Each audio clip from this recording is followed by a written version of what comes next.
अस्सलाम वालेकुम students, welcome back again.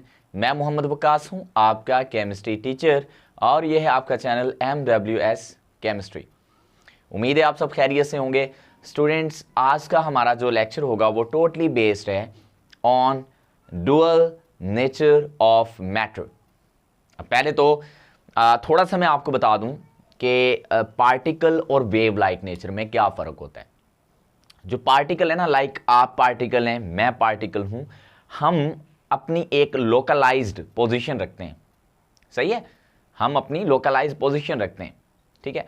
और हमारा मोमेंटम होता है, मीन मैस और वेलोसिटी को मल्टीप्लाई करें तो मोमेंटम आता है। हम इंटरफेयर नहीं कर पाते, वैसे तो हम हर मामले में इंटरफेयर करते हैं, दूसरों के मामलात में भी, लेकिन एक्चुअल में जो वेव्स की खसूसियात होती है, एक दूसरी वेव जो होती है एक दूसरे के साथ मिक्स होके इंटरफेयर कर जाती है। तो इंटरफेरेंस वाला फिनोमेना पार्टिकल्स में नहीं होता। डिफ्रैक्शन वाला फिनोमेना भी पार्टिकल्स में नहीं होता, सिर्फ वेव्स में देखने को मिलता है। तो अगर हम सिंपली सोचें कि क्या चीज़ वेव हो सकती है, तो अक्सर हम जब स्टोन को फेंकते हैं पानी के अंदर तो उससे वेव्स बनती हैं। Simply light travels in the form of waves. Radiations like X rays, gamma rays, these are waves actually. These are not particles because their mass approximately equal to 0. या हम उनके masses को 0 मानते हैं, so they don't have any momentum. जब वो momentum नहीं रखती, वो particles की तरह behave नहीं करती। तो यहाँ पे एक बड़ा ही important हमारे पास टॉपिक है डिब्रॉयस, यानी जिसको हम डिब्रॉगली पढ़ते हैं। डिब्रॉगली का या डिब्रॉय का डुअल नेचर ऑफ मैटर पे क्या कहना था।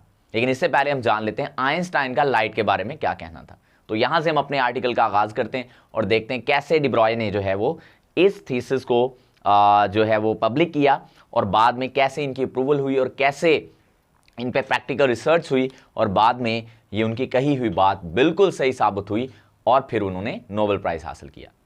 तो जिनकी मैं बात कर रहा हूँ डिब्रॉय की, ये फ्रेंच साइंटिस्ट थे।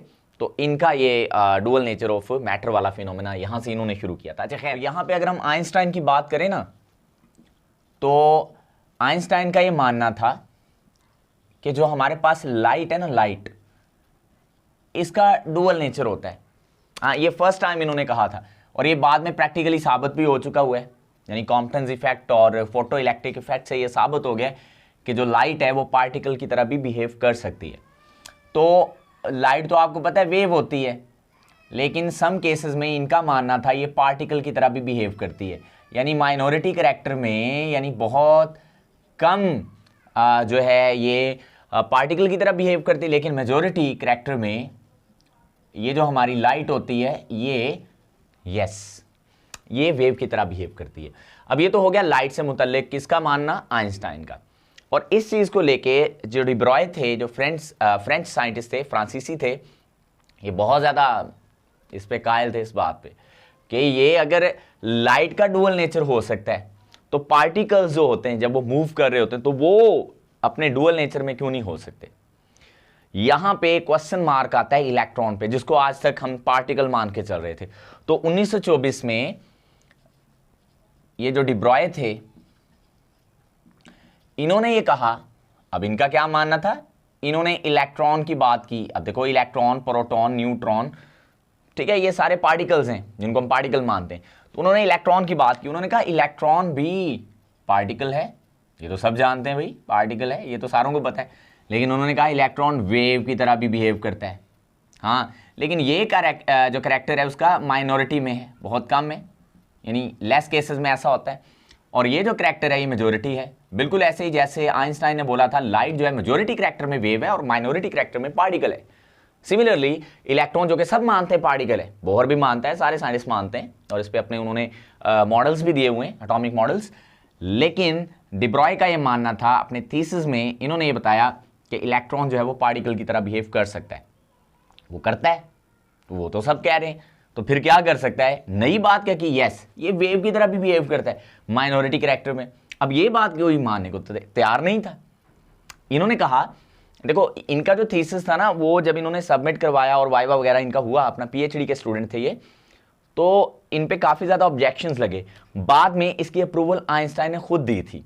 तो क्या था इनका मतलब, जो डिब्रॉय का ये सारा इलेक्ट्रॉन को वेव मानना, कैसे इन्होंने वो फॉर्मूला दिया जिससे हम इलेक्ट्रॉन की वेवलेंथ को कैलकुलेट कर सकते हैं, या वो कौन सा फॉर्मूला था जिससे हम पार्टिकल की भी वेवलेंथ को मालूम कर सकते हैं। अब देखें ये बड़े इंटरेस्टिंग है कि हम पार्टिकल की वेवलेंथ की बात करें, हालांकि वो पार्टिकल है, फिर हम उसकी वेव कैसे मालूम कर सकते हैं। तो यही तो एक्सेप्शनल चीज़ थी, यही तो डुअलिटी थी कि पार्टिकल की भी वेव हो सकती है। कैसे हो सकती है, हमें डी ब्रॉय ने बताया।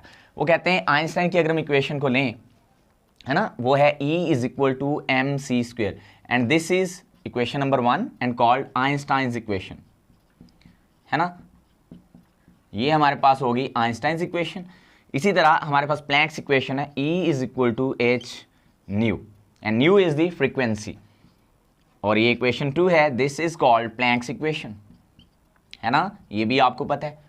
अब देखो दोनों को कंपेयर अगर आप करो, दोनों में E यानी एनर्जी इक्वल है, so we can equate the right sides as well, so mc² will be equal to h nu. अब जो न्यू होती है ना, ये बेसिकली फ्रीक्वेंसी होती है।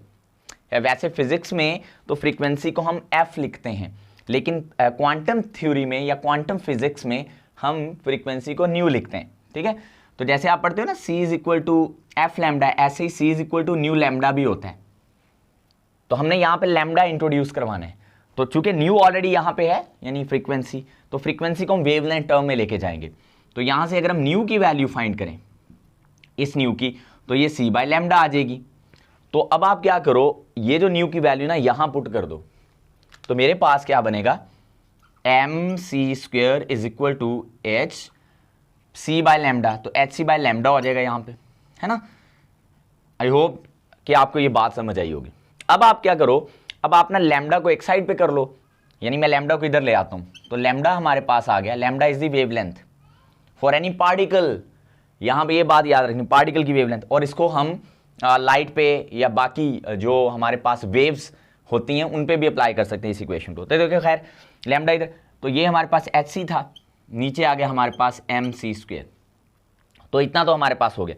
अब इसमें से जो चीज़ें हम काट सकते हैं वो काटने, देखो यहाँ पे लैम्डा इज इक्वल टू आ गया h, नीचे एक c है, ऊपर एक c से एक c कट जाएगा, तो h ओवर mc बचेगा। सो ये जो इक्वेशन है ना, ये हम लाइट के लिए अप्लाई कर सकते हैं, रोशनी के लिए, क्योंकि c is the speed of light, है ना। और इसी इक्वेशन को अगर हमने पार्टिकल्स पे लाइक इलेक्ट्रॉन पे अप्लाई करना है, तो हम लिखेंगे h ओवर mv। सो सिर्फ v की जगह c की जगह हमने v लिख दिया। तो अब ये इक्वेशन पार्टिकल्स पे भी अप्लाई हो सकती है। पार्टिकल्स पे, पार्टिकल्स कैसे, जैसे लाइट इलेक्ट्रॉन है, सॉरी पार्टिकल इलेक्ट्रॉन है ना, तो उन पे भी अप्लाई हो सकती है। अब यहाँ पे जो हमारे पास लैम्डा है ना, लैम्डा ये तो आपको पता है वेवलेंथ है, वेवलेंथ, ठीक है। इसी तरह जो h है ये प्लैंक्स कांस्टेंट है, प्लैंक्स कांस्टेंट, ये स्टूडेंट आपको बात पता होनी चाहिए, ये प्लैंक्स कांस्टेंट। m जो है ये मास ऑफ पार्टिकल है, मास ऑफ पार्टिकल, जिसकी हम वेवलेंथ फाइंड करना चाहते हैं, जैसे इलेक्ट्रॉन की अगर आप फाइंड करना चाहते हो। And v is the velocity, velocity of particle, और अगर हम c लिखेंगे तो वो स्पीड ऑफ लाइट होगी। तो ये आपने याद रखना है किसकी इक्वेशन को, डी ब्रॉय की इक्वेशन को। तो यहाँ हमने इस इक्वेशन से ये अंडरस्टैंड किया कि जो पार्टिकल है ना, जैसे कि इलेक्ट्रॉन है, वो भी वेव की तरह बिहेव कर सकता है। अब ये सारा कुछ थ्योरेटिकल था, और ये था 1924 में, 1924 में, ठीक है। ये सारा कुछ थ्योरेटिकल चल रहा था। लाइक अगर हम यहाँ पे इलेक्ट्रॉन की वेवलेंथ कैलकुलेट करना चाहें ना, है ना, इलेक्ट्रॉन की, तो अब आपको पता है मास ऑफ, हमें क्या क्या चाहिए होगा, देखो लैम्डा h ओवर mv। अब mv मोमेंटम होता है वैसे बेसिकली, यानी mv की जगह हम p भी लिख सकते हैं, बहरहाल उसको मैंने नहीं लिखा यहाँ पे। तो हमें यहाँ पे h चाहिए, h की वैल्यू फिक्स होती है 6.62 इंटू 10⁻⁻34 जूल सेकेंड, है ना। और जो इलेक्ट्रॉन का मास होता है ना, वो होता है 9.1 into 10⁻31 kg। Extremely small mass है इलेक्ट्रॉन का, बहुत कम है लेकिन है, तो इसीलिए पार्टिकल कह रहे हैं हम इसको। और जो v है हमारे पास, जो हाइड्रोजन के अंदर इलेक्ट्रॉन होता है ना फर्स्ट ऑर्बिट यानी k में, अकॉर्डिंग टू बोहर्स मॉडल, उसकी जो वेलोसिटी होती है वो तकरीबन 2.1 इंटू 10⁻6 मीटर पर सेकेंड होती है। That moving electron in which orbit, yes k orbit in the hydrogen. और किस ये मैं मॉडल से बात कर रहा हूँ, यस बोहर्स एटॉमिक मॉडल।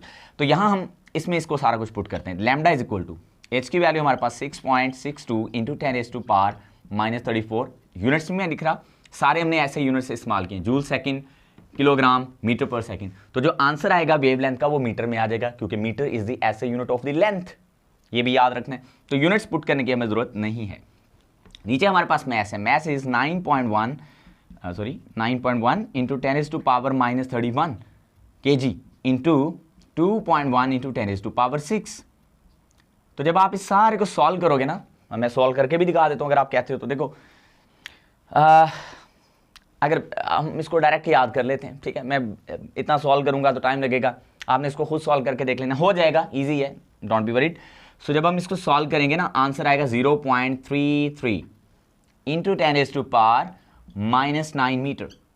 मैंने कहा था ना यूनिट एसआई में मीटर होता है। तो ये अब 10⁻⁻9 ये प्रीफिक्स होता है nano. So we have lambda for electron 0.33 nanometre.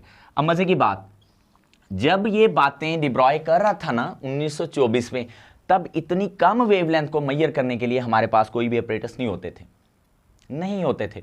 लेकिन थ्योरेटिकली उन्होंने साबित किया कि इलेक्ट्रॉन की वेवलेंथ अगर होगी तो इतनी होगी, और बाद में ये प्रैक्टिकली ट्रू साबित हुई 1927 में, 1927 में। जर्मर एंड डेविसन, ये दोनों अमेरिकन थे, इन्होंने एक एक्सपेरिमेंट किया था जो बिल्कुल सही साबित करता है कि इलेक्ट्रॉन की वेवलेंथ अप्रोक्सीमेटली इतनी होती है।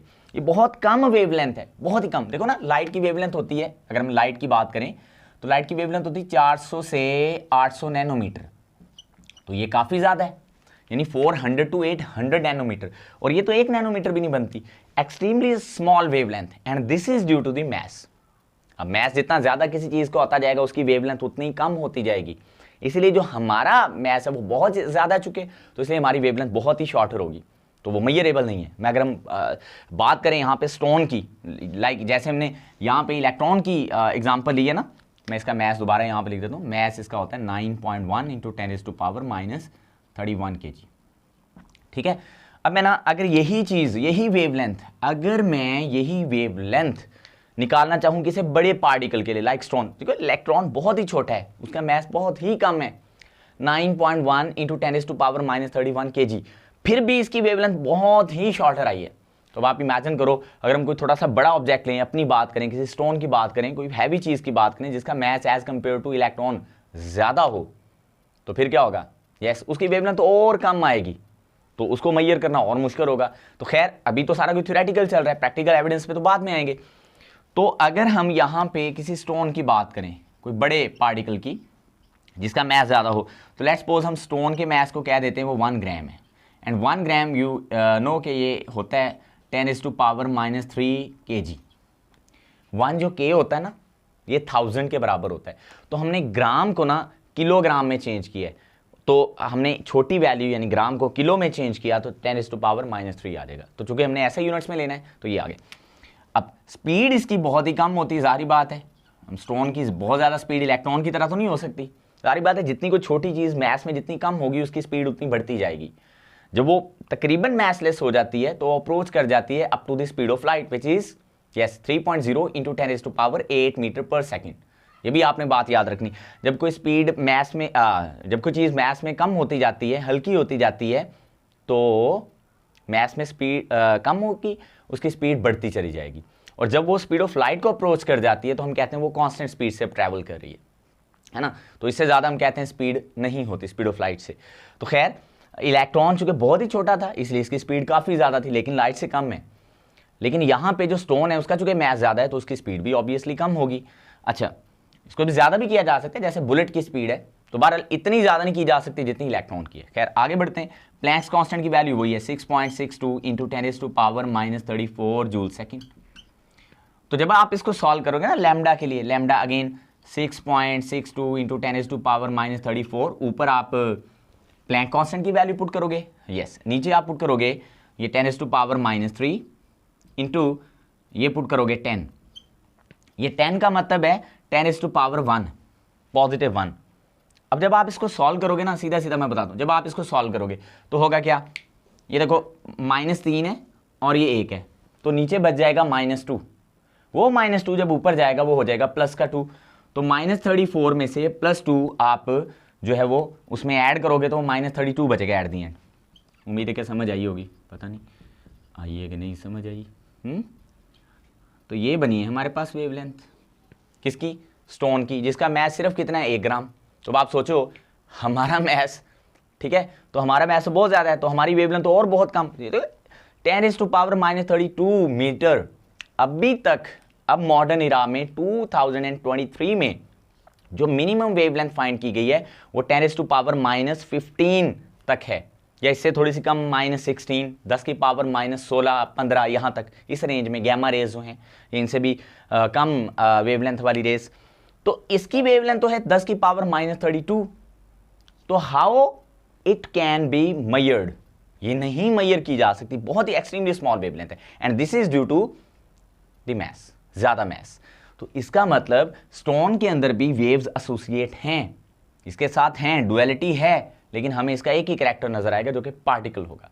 लेकिन इलेक्ट्रॉन का, अब इलेक्ट्रॉन पे वापस आते हैं, इलेक्ट्रॉन का हमें पार्टिकल के साथ साथ वेव लाइक नेचर भी नजर आएगा, क्योंकि इसकी वेवलेंथ मेजरेबल है, कंपैरेटिवली मेजरेबल है, और इसकी वेवलेंथ तकरीबन उतनी ही होती है इलेक्ट्रॉन की जितनी एक्स रेज की होती है, ये याद रखना है। तो एक्स रेज को हम चूंकि रेडिएशन मान रहे हैं, तो फिर इलेक्ट्रॉन को भी रेडिएशन मानना चाहिए, लेकिन जब तक ये प्रैक्टिकली साबित नहीं होगा हम इलेक्ट्रॉन को वेव नहीं मान सकते। तो अब देखते हैं कि किन्होंने प्रैक्टिकली इसको वेव साबित किया और कैसे किया।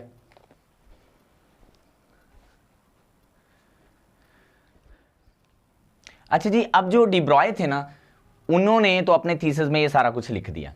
खैर वो काफ़ी ज़्यादा मेहनत वो करते रहे, पहले तो उन पर रिजेक्शंस भी हुई कि ये आप क्या बात कर रहे हो, आपने तो डायरेक्ट बोहर भाईजान को चैलेंज कर दिया हुआ है ना, क्योंकि बोहर ने इलेक्ट्रॉन को तो पार्टिकल की तरह बिहेव करवाया, और one of the most familiar scientist थे उस वक्त बोहर, नील बोहर। तो उन्होंने अपने मॉडल में एनर्जी, उसके बाद जो रेडियस था इलेक्ट्रॉन का वो कैलकुलेट करके दिया हुआ था। सो ये बात तो सीधी सीधी ऑब्जेक्शनेबल थी ऑन यस बोहर्स मॉडल। तो इस चीज़ को जल्दी ले नहीं रहे थे, जो इसके सुपरवाइजर थे या अदर जो साइंटिस्ट थे उस यूनिवर्सिटी के, तो वो नहीं ले रहे थे। इस चीज़ को आइंस्टाइन ने ओके किया कि इन थीसिस को पब्लिक होने दिया जाए और इस पर काम हो लेने दिया जाए। तो फाइनली 1927 में 1927 में दो अमेरिकन साइंटिस्ट थे, अमेरिकन थे ये दोनों अमेरिकन, इनका नाम है डेविसन एंड जर्मर।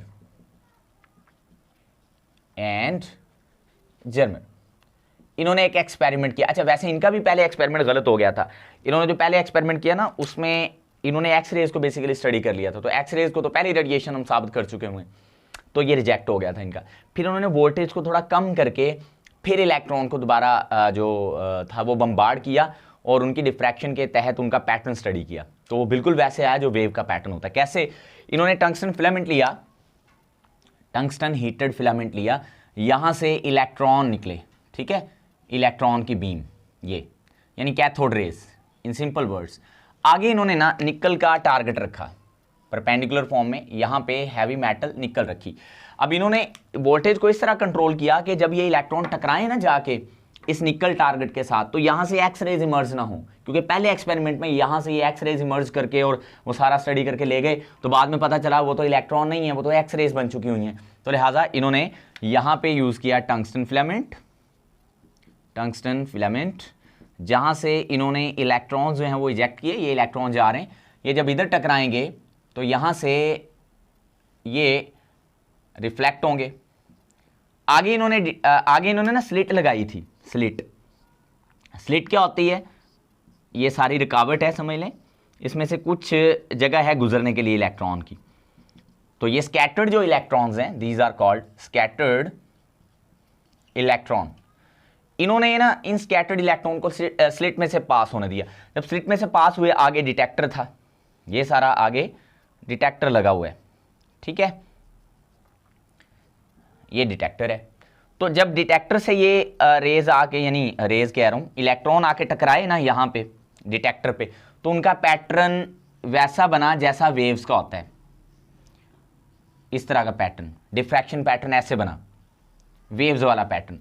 बाकी इसकी बहुत बड़ी बात तो नहीं हम यहाँ पे करें, पूरी जो एक्सपेरिमेंट है उसको तो नहीं हम यहाँ पे करें, ये अलग से एक टॉपिक होता है, डेविसन और जर्मर का एक्सपेरिमेंट। तो बहरहाल ये डिफ्रैक्शन पैटर्न ऐसा बना है जैसे यस, जैसे वेव्स का होता है, क्योंकि डिफ्रैक्शन किन का फिनोमेना है, वेव का। तो इन्होंने इलेक्ट्रॉन से डिफ्रैक्शन जो था ना फिनोमेना साबित कर दिया कि इलेक्ट्रॉन भी डिफ्रैक्शन कर सकते हैं और वेव तरह का पैटर्न बना सकते हैं। इसको न्यूटन्स रिंग कहते हैं, न्यूटन्स रिंग। और ये वेव्स बनाती हैं, ये रिंग वेव बनाती हैं, ठीक है। जहां पे आपको व्हाइट बैंड्स नजर आ रहे होते हैं ना, ये क्रस्ट होते हैं, और जहां पे आपको डार्क बैंड नजर आ रहे होते हैं, ये ट्रफ होते हैं। तो ये आफ्टर डिफ्रैक्शन ऐसा होता है, ठीक है। तो बहरहाल ये जो डेविसन और जर्मर का एक्सपेरिमेंट था ना, ये साबित करता है, और ये वेवलेंथ भी तकरीबन इतनी आई थी इलेक्ट्रॉन की, ये इनके एक्सपेरिमेंट से। तो ये साबित करता है इलेक्ट्रॉन की वेव भी होती है और वो वेव की तरह बिहेव भी करता है। बाद में फिर इनको नोबेल प्राइज दिया गया और डी ब्रॉय को भी नोबेल प्राइज दिया गया, क्योंकि इक्वेशन उसी की थी, थ्योरेटिकल सारी रिसर्च उसी की थी, इन्होंने प्रैक्टिकल सारा एविडेंस दिया। तो I really hope D Broglie का डुअल नेचर ऑफ मैटर आपको समझ आया होगा। इससे अब एक सवाल पैदा होता है, अगर इलेक्ट्रॉन में डुअलिटी है, इलेक्ट्रॉन वेव की तरह बिहेव करता है, तो how is it possible to measure the position and momentum simultaneously for the electron, जो बोहर कर चुका था। तो ये ऑब्जेक्शनेबल चीज थी और इस चीज को उठाया बाद में हाइजेनबर्ग ने। तो नेक्स्ट हमारा टॉपिक इसी पे होगा, Heisenberg uncertainty principle. I really hope you enjoyed this lecture and आपको इसकी समझ भी आई है। समझ आई है तो लाइक कर दें, शेयर कर दें। अल्लाह हाफिज।